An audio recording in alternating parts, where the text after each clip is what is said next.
এই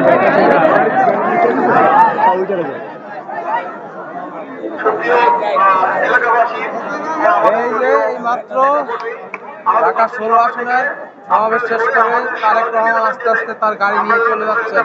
হ্যালো, এই যে দেখতে পাচ্ছেন আপনারা।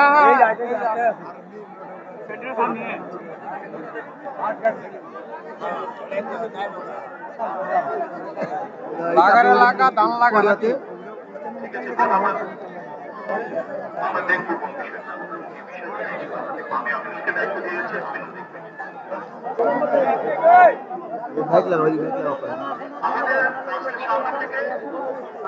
আমাদের নেতা কর্মীদের চলে যাওয়ার জন্য অনুরোধ করছি।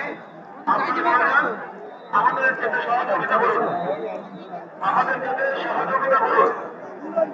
আমাদের আরো ৫টি জনসভা আছে।